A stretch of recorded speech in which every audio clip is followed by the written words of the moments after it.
When weather forecasters and meteorologists talk about the perfect storm, what they mean is a whole lot of different weather patterns coming together at one moment to create an incredibly destructive storm that then hits with ferocity that is beyond the normal.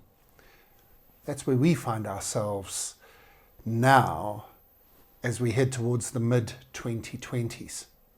Things that have previously taken decades, even centuries, for us to experience as humanity are now happening in the matter of years and months.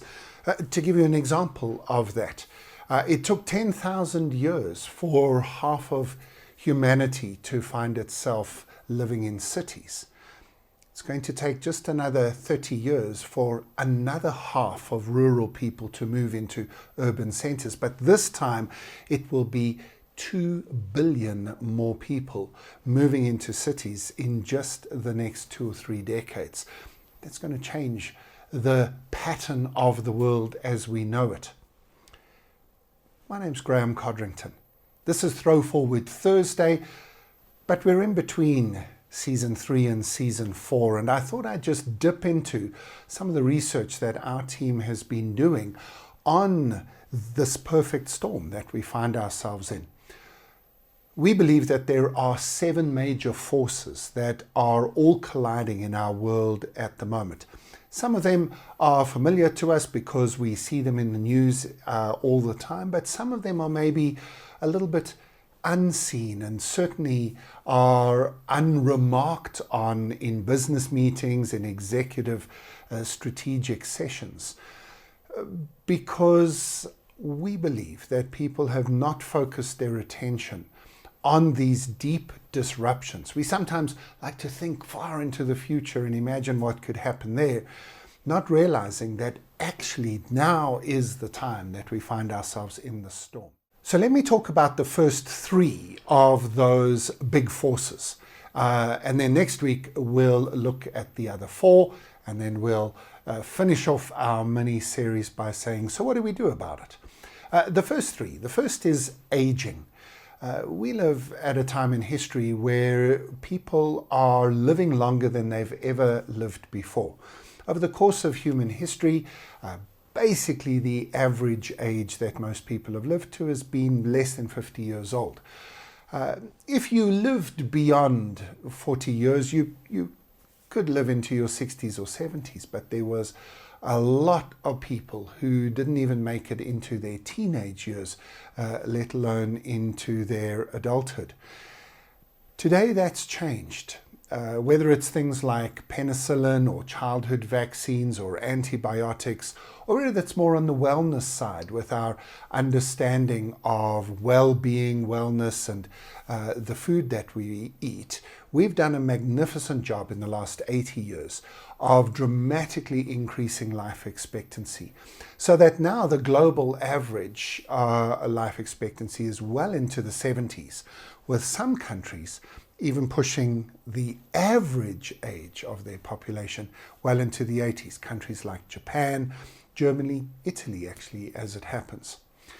Only America at the moment, only the United States of America is seeing a slight decline in the last few years in terms of its increasing life expectancy, but I think that'll just be a dip and we'll begin to see them climbing again. Maybe a little bit faster if they sort out some of their politics around healthcare and so on. But we need to think through what it means to live in a world where we have a significant number of older people. Not people who are being older longer. We need to think about being younger longer. And that might change when we want to retire. It might change how we think of careers. It might impact who you marry, and maybe even how you think about marriage. That maybe being married to one person until death do us part is maybe not the cleverest thing we've done. Aging. The second of our big forces is an angry planet. Now, this is the one that maybe is the most familiar in terms of our conversations, and certainly over the last few months we've seen an angry planet really roaring at us. Our summers are hotter, our winters are colder, our rains are fiercer, our droughts are more severe. And all of this has obviously got to do with climate change, and that's a fairly well-worn topic. But we need to add to that a few other things. Pollution, especially plastic pollution, huge issue. We need to add pandemics to our list. We've had pandemics on our list for many, many years. Now we've experienced one. The time between pandemics, because pandemics happen on a cycle all the way back to the so-called Spanish flu 100 years ago, we forget that there was MERS and SARS and Hong Kong flu and Asian flu and swine flu, and pandemics are with us and have been around for a long time, but the time between pandemics is reducing, and the severity of those pandemics is increasing. There's reasons for that. And so the list goes on. An angry planet is getting angrier. But here maybe let me pause for a second, because we know the threat side. But what our team loves to do is to help people to think about the opportunity side of this as well. Just for simplicity, the world's governments and some of rich benefactors and philanthropists have allocated somewhere around $1.5 trillion towards climate change mitigation, dealing with climate-related issues, dealing with an angry planet. If you can come up with solutions, with ideas that provide either mitigation of the problems that are already in place or solutions so that we don't create more problems, you're going to find there's quite a lot of funding available for you. And there's a small window of opportunity here for you to access that funding, do something smart with it. And the opportunity then to position this as a competitive advantage, not just for greenwashing, not just to say you're doing something and then not do it, but to genuinely become a business that is a business for good, that is doing something that really contributes to improving the planet, making it less angry. Well, you're probably going to see some distance open between you and your competition. Businesses that do good in the world are actually going to be good businesses in the future. So there's another way of looking at the issue of an angry planet. The third of our big forces, we call them the elephants in the room, that you need to really make sure you don't ignore anymore. The third of those is inequality. The distance between the people who have and the people who don't have. The obvious inequality there, of course, is wealth inequality.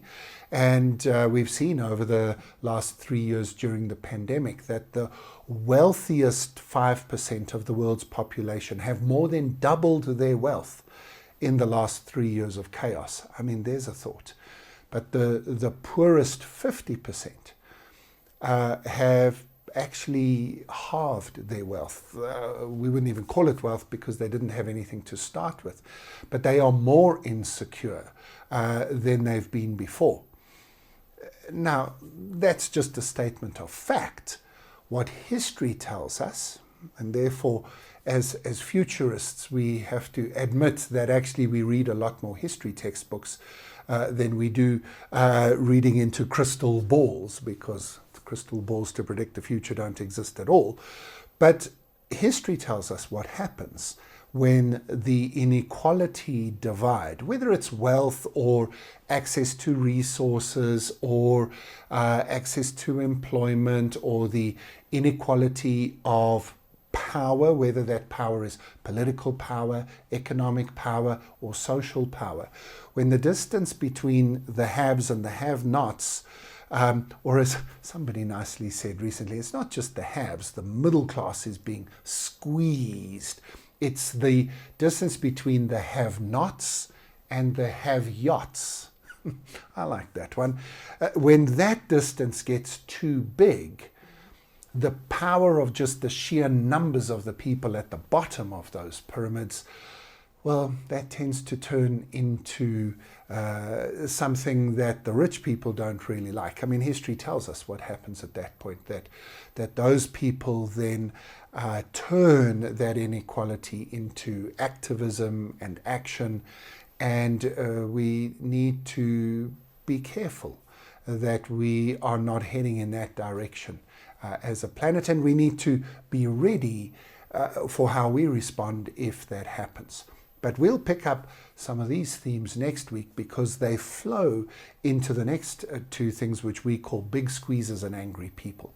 But you're going to have to join me next week to pick up the story as we talk about all the ways in which a perfect storm of change, it's not just brewing, it's already here.